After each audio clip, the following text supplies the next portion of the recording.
Welcome back to another Wilson Esports Game Day for Super Smash Bros. Ultimate. Today we are here with the Wilson Puppies, facing off against Firefox from the Ashley Ridge High School. Today I am Sprouty, joined by Barney on commentary for this first set, and we will be seeing Gabe playing K-Rool against, I believe that is Michael, playing Ganondorf on Pokemon Stadium 2 for Game 1. A very surprising matchup that you don't see quite often, with Ganondorf pretty much universally being the worst character in the game. Two heavy low tiers just swinging at each other is what this matchup is. K-Rool having the slight advantage with his projectiles, being able to throw the crown, it'll curve around, cover Ganon's air movement. Having the neutral special, which will also cover Ganon's movements on the ground. He won't be able to do anything there. Now getting into the game. This game's definitely going to be just looking at if that Ganon can get into that K-Roll's zone, basically. There it is, Wizard's Foot, which is actually one of Ganon's faster moves, but has much more end lag. Coming out and immediately losing to King K. Rool neutral special, which has a suction hitbox after the cannonball leads it.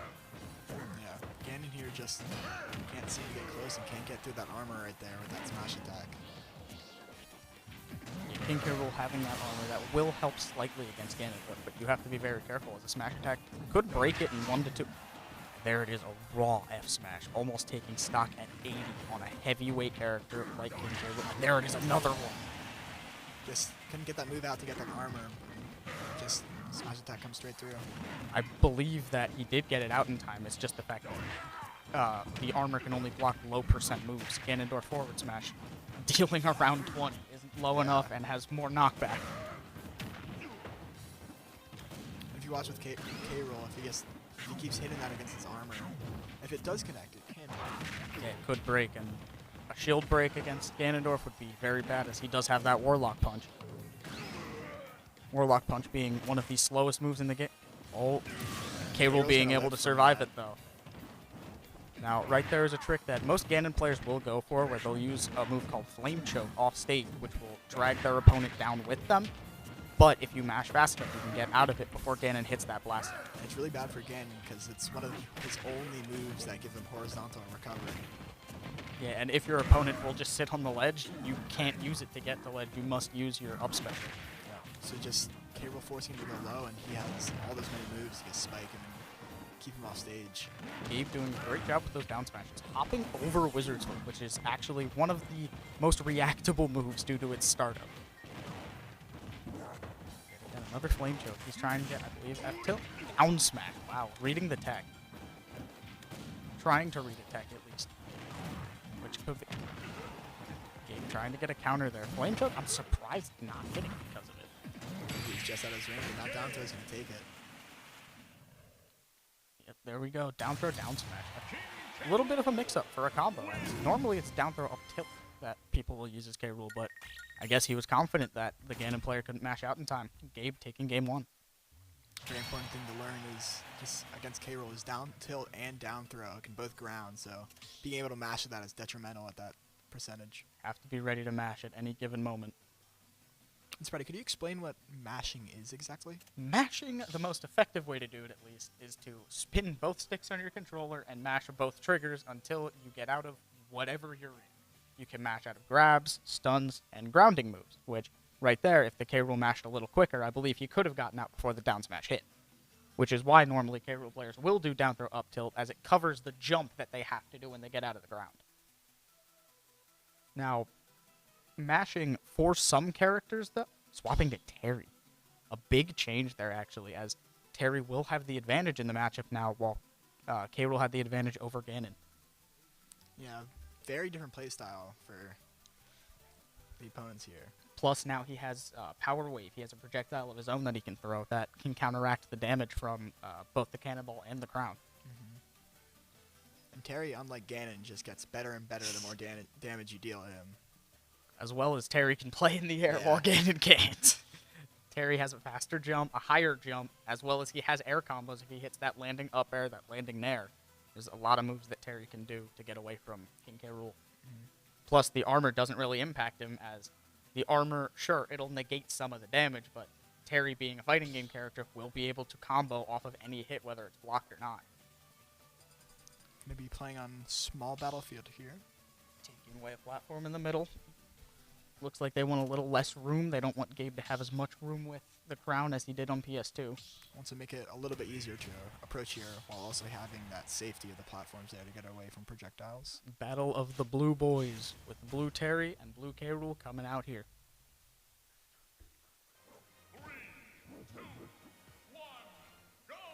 So we have it. There it is again. That neutral special, the suction hitbox. K. Rool's not ready, or Terry is not ready for it. Yeah, Gabe's just focusing on keeping that Terry as far away as possible right here. There's another neutral special. Oh, it looks like this Terry, going for the down air. Terry down air actually having one of the strangest knockback hitboxes in the entire game, as it sends down and out. So it'll make it very hard for certain characters to recover, but King K. Rool does have the benefit of his helicopter. Oh, and there it is. It is time to go. Explain exactly what Go does at Hypersense, bro. Go gives Terry 2 additional moves, being Buster Wolf. Oh, an unfortunate SD there. Go being Buster Wolf and Power Geyser. Now, with the Buster Wolf, it can be comboed off of a lot of moves and can take stocks starting around 60. And Power Geyser is a very powerful anti-air that can be used to take stocks getting closer to 80 in the sweet spot and around 110 for its sour spot. A very Nice good spike. back air spike, falling right by the ledge, not able to get a tech in time. And a few unique things about Terry is that for his moves, if he actually does certain inputs, it gives them stronger power. And More so it kills damage, his more opponent knockback. easier, yeah. Which, if I'm correct, there's only opponents in the game that can actually do inputs. 4 all the fighting game characters. Got Ryu Ken, Terry Kazuya. One clearly being the crown above them all, but Terry being a close second. Ryu and Ken sadly getting left in the dust. As Terry can't seem to approach that K roll, he has to get in somehow. He can wait for Go here, but he's still going to be at a very heavy disadvantage. Seeing K. Rool's weight coming into play here. As he's at, I believe that's 183. And Terry having very good kill power. Oh, crack shoot. That is probably the one special that wouldn't have taken stock there besides Power Wave. Now, does it look like the Terry here is actually doing inputs? He's doing input power dunk. As you can see, the blue effect rather than the pure yellow. But I haven't seen any others besides the power geysers.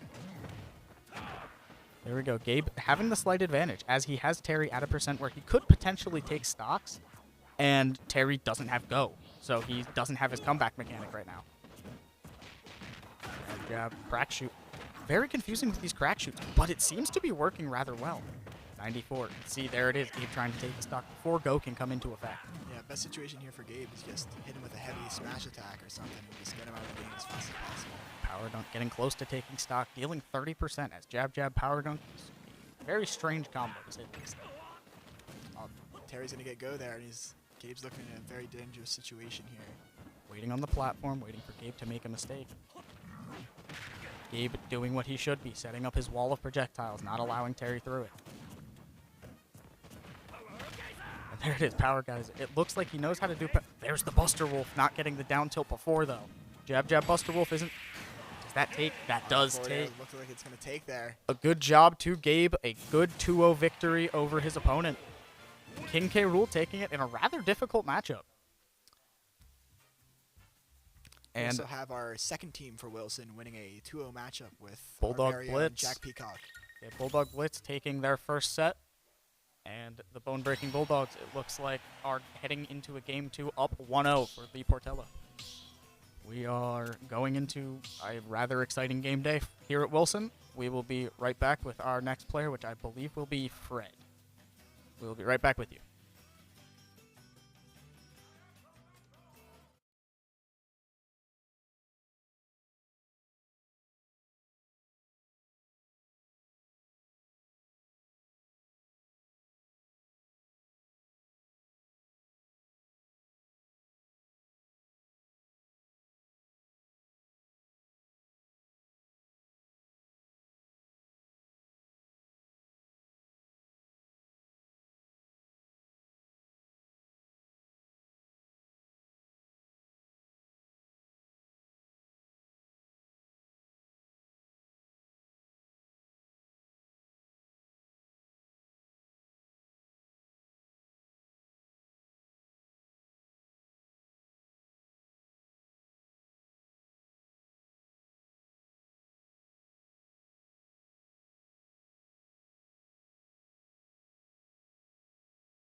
Fred against Jack. Fred, the Wilson player. Jack, the player for Ashley Ridge High School, playing the matchup of Isabel Piranha Plant. Seems I was incorrect for who the Piranha Plant player was in the order. I thought he was the third player, but no, he turns out to be the second. Fred starting out with his Isabel, normally opening with Hero and then swapping to Isabel after game 2, but it's good to see Fred is more confident with this character now, willing to go game 1 on it. How does the matchup with Isabel and Piranha Plant work? So Plant is semi-big. It's pretty heavy, which is kind of weird to think about with him just being a plant. But yeah, Piranha Plant's weight class doesn't really help him in this matchup, as Isabel is able to combo heavier characters easier, but he does have to worry about his best move being Patooey, that little spike ball. Fred can pocket it and throw it back at him, which it will have the reflector bonus, which will be double damage and knockback. And with Patooey's already insane kill power, it just makes it even better. Yeah, and Fred is definitely just going to want to stay away here. Just try not to close too far into that Piranha Plant and just keep pocketing that Patooey. Very... And there it is, the pocketed Patooey getting thrown right back, going through Piranha Plant's armor with his down special. There it is. Lloyd Rocket, missing the up air. That would have been some nice damage Fred could have got there. Some little bit of extra credit as he's up a stock right now. This Piranha Plant just can't seem to get that Patooey that he wants, and Fred just keeps pocketing it and just keep that constant pressure on. Something I am wondering about this matchup, as I haven't seen it before, is if Isabel has the Patooey in her pocket, can he spawn another one? Because, yes, yep, there's the answer. Because normally characters like Wario, who has the bike, which he uses to recover, or Bowser Jr., who has the Mecha Koopa, Isabel can pocket those, and they can't use another one until Isabel takes it out of their pocket, which for Wario, that's really big because that takes away one of his recovery options, and for Bowser Jr., it takes away the Mecha Koopa being able to walk around the stage. But for Piranha Plant, it seems he can still... Wow, that deals 40% and that much knockback at almost 0. Yeah, and we're just continuing to see the downfall of this Piranha Plant. It's just this Patooey keeps getting pocketed and he just can't get away from it. Fred looking very dominant in this first set. Piranha Plant not being able to take even a single stock And there's the yet. fishing rod off stage Oh, that's and gonna be a game. scooping him from all the way down there. Fred taking game 1 with a dominant 3-stock. That was a powerful match, to say the least. It is very likely we're going to see a switch here of the Piranha Plant just because... If I had to guess. The Piranha Plant couldn't handle that pocket and just taking dominance over every single move that he had. The pocketed Patooey being a very scary option that could be thrown out at any given moment. Now, let's see who the players are going for the next game. I believe Fred will be staying on Isabel, if I had to guess, as that Isabel has been doing very well in his most recent weeks. I believe having around an 80% win rate. Probably even higher now with that game right there.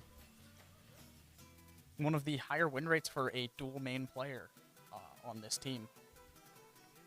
As I believe there's one other player with a dual main, being Ian, that has a character around an 80% win rate.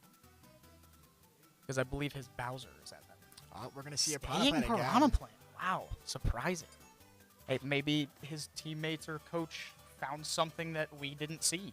Or he just doesn't have any characters that are at the Maybe same he's skill a level. solo main. Yeah, maybe that is the one downside of being a solo main. Because if you find that one matchup where you do really bad, you need to figure out how to work around it, and not being able to work around it would be very difficult. He's going to have to find just a way around that pocket and just maybe trying to use Patooey less. Especially when you consider the fact that Isabel Piranha Plant is a very, very difficult matchup for Piranha Plant. Just gotta find a way, gotta find those up air strings that Piranha Plant has. Gotta be very careful with Patooey's. Only throw it out if you know it's gonna be hit. Final Destination, surprising choice. As Final Destination takes away the one benefit Plant has with that up air string. Because he can't drag you to multiple platforms if there are no platforms to deal with. And it's much harder to hide from projectiles, and it's going to be harder for that Plant to get in close. True, we're getting right into the game here. Plus, he also has to worry about the Lloyd Rocket. It's going to blend in better on that stage than it would on any other. Looks like Was he the green plant last time? Is this a color swap?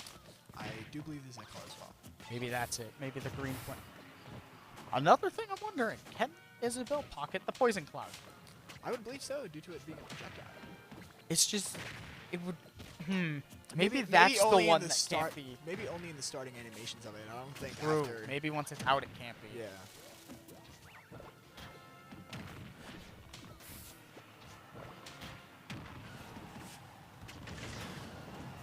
Oh, there it is. Piranha Plant down special, which is one of his few options that he has as a counter against Isabelle with that long range. 60 to 105 off of one pocketed. 37 off of a pocketed Patui. Piranha Plant just can't seem. He got in close in the beginning, but once that Patui comes out, he can't keep up. The one thing you have to be very careful about, that fishing rod at the ledge. If you are not careful enough, if you do not sit there with it, you will get hit, you will be thrown, and you might just lose a stock. This Plank has to find a way to stop Fred's momentum, or he just isn't going to be able to keep up in this matchup. Another Patui that are taking a stock. That's 4 now that have taken a stock. One thing I am very surprised about is the fact that Piranha Plant, once the Patui is pocketed, I'm surprised he isn't using more. Yeah. Less fear that it's going to be pocketed, as Fred already has one. May just be. He gets Oh, there it is, the poison there you cloud. The multiplier for damage, dealing 81 off that poison cloud. Wow, Piranha Plant's moves deal a lot of damage, but can deal a lot back in this matchup. Yeah. Piranha Plant's in a very bad position here with only 1 stock left and just being dominated yet again. Very difficult comeback to make, but it is not impossible with that Piranha Plant's damage output. But Fred making this look very easy with how he is playing this Isabelle matchup. Almost any move here is now going to kill for Isabelle. Just spacing forward there. Pocketing Patui that and there it is again. 5 of the 6 stocks were taken by a pocketed Patui. One of Piranha Plant's best moves just being used against itself, basically. Piranha Plant's only real good move being used against him. Wow. What a win for Fred. 2 dominant 2-0 victories.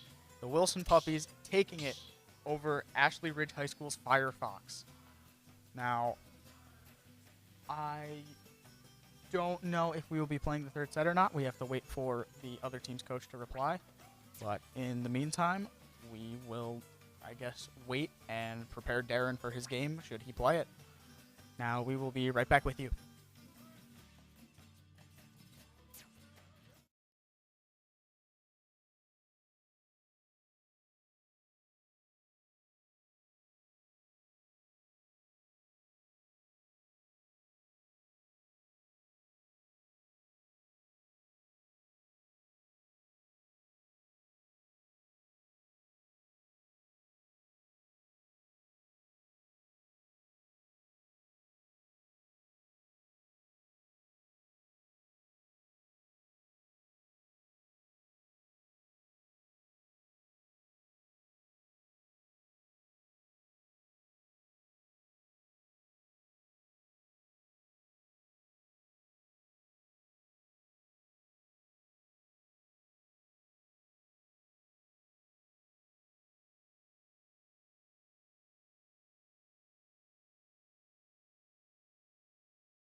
It looks like the Ashley Ridge High School does not want to play the 3rd set, so we will be ending the Puppies game day there with a 4-0 victory over Ashley Ridge High School. Now, thank you all for joining us today. I have been Sprouty. And I've been Barney, and we hope to see you next week with our final game of the regular season.